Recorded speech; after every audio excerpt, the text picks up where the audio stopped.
श्री शिवाय नमस्तुभ्यं। और एक विश्वास के साथ आप लोगों से कहना चाहूंगा, जितने लोग आस्था पर कथा सुन रहे हो, जितने फेसबुक यूट्यूब पर सुन रहे हो, और जितने लोग मालेगांव की ये पवित्र भूमि पर बैठकर कथा सुन रहे हो, दिल से कहूं आप लोगों से, आप स्वीकार करिएगा, दुख की घड़ी में कोई आए चाहे ना आए, अगर आपने दिल से, कर्जा हो गया, समस्या विकट हो गई, तकलीफ बढ़ गई, दुख बढ़ गया, आप शंकर भगवान के मंदिर में जाकर, ये जरूरी नहीं है कि आप सीहोर आए या कहीं जाएं, आप तो आपके घर के पास में जो शिव मंदिर हो, उस मंदिर में एक लोटा जल चढ़ाना चालू कर दो, वो धीरे धीरे दुख काटना प्रारंभ कर दे, काटेगा दुख। बस जल चढ़ाने का एक नियम है शिव जी का।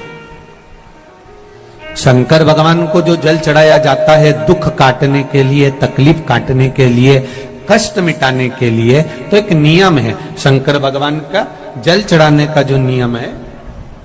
जैसे ये गौल जलाधारी है, यहां से पानी गिरता है, ये शिवलिंग है।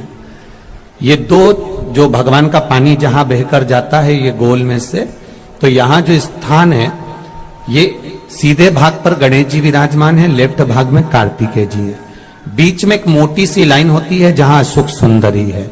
ऊपर से जो बूंद बूंद पानी गिर रहा है वो शंकर भगवान की 5 लड़कियां हैं, जया, विषहरा, शामलीबारी, दौतली और देव।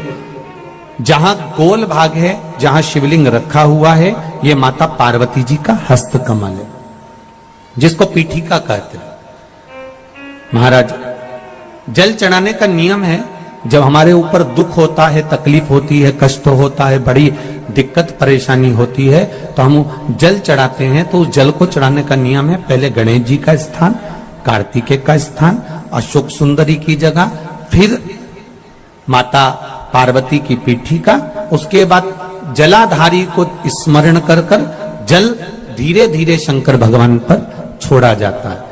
जब धीरे धीरे शिव जी पर जल चढ़ाएं, उसके बाद में आप अपने मन की कामना जब जल चढ़ाते जाएं और बाबा से कहते जाएं, बाबा, रोज कामना कहने की जरूरत नहीं है, एक बार आप कामना करो और उसके बाद जल चढ़ाना प्रारंभ करो, और उसको कहना जरूर, तेरे दरबार से कोई खाली नहीं गया मेरे शंभू, मैं नहीं जानती, मैं तो इतना जानती हूं कि कंकर शंकर है और तू सुनता जरूर है। ब्रह्मा ब्रह्म लोक में है, भगवान विष्णु वैकुंठ लोक में है, पर मृत्यु लोक में मेरा देवाधिदेव महादेव है, मेरी सुनेगा जरूर। और बाबा से विनय कर कर आप आइए।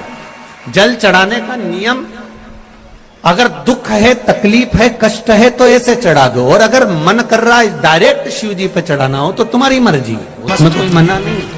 शिव तत्व किसको कहते हैं? शंकर का गुणगान, शिव का स्मरण, भगवान शंकर का मंत्र जाप किसको कहते हैं? ये वही समझ सकता है जिसके भीतर शिव समाया होगा। और एक विश्वास के साथ आप लोगों से कहना चाहूंगा, जितने लोग आस्था पर कथा सुन रहे हो, जितने फेसबुक यूट्यूब पर सुन रहे हो, और जितने लोग मालेगांव की ये पवित्र भूमि पर बैठकर कथा सुन रहे हो, आप दिल से उसकी कथा सुनना।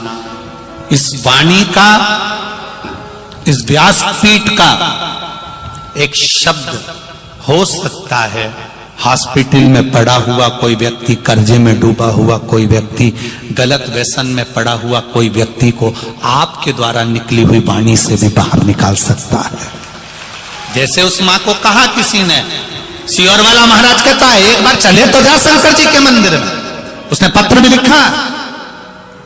जब वो सीहोर वाला महाराज कहता है, चिल्ला चिल्ला कर कहता है, एक लोटा जल सारी समस्या का हल, तो जा। 7 साल में उस बच्चे की वाणी वापिस आ सकती है जो वाणी नहीं थी। जब वो वाणी मेरा महादेव दे सकता है, वो देखो उस माँ के चेहरे की खुशी, उस माँ के चेहरे की रौनकता, जिसका बेटा 7 साल बाद बोला हो, उसका आनंद देखिए कि कितना होगा, कितना आनंद होगा।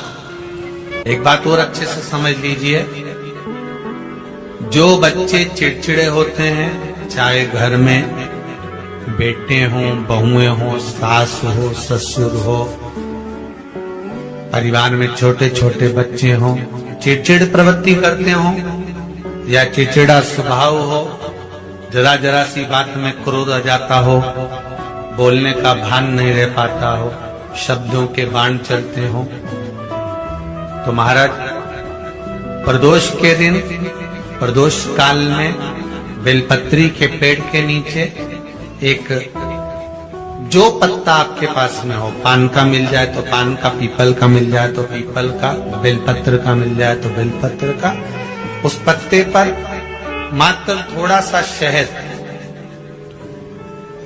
और 7 दाने चावल के रखकर घी का दिया लगा दो महाराज, और थोड़ा सा जल हाथ की अंजलि में लेकर भगवान देवाधिदेव महादेव का स्मरण कर कर कि इस बेलपत्री के वृक्ष के नीचे माता लक्ष्मी, पार्वती, सरस्वती विराजमान है।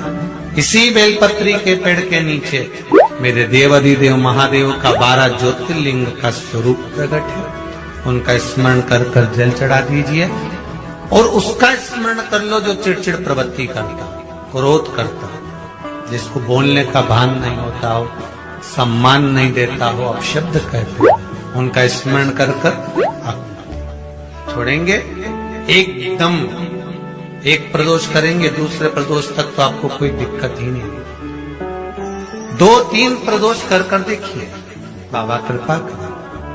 3 जगह पर अगर कोई बीमारी ऐसी हो गई कि वो समाप्त नहीं हो रही, बड़ी बड़ी तकलीफ, मतलब एक बार दवाई अगर चालू हो गई तो दवाई बंद ही नहीं हो रही है, तो उसके लिए आपको 3 जगह पर जल चढ़ाना प्रारंभ कर दो। मात्र 1 हफ्ते से ज्यादा चढ़ाना भी नहीं पड़ेगा।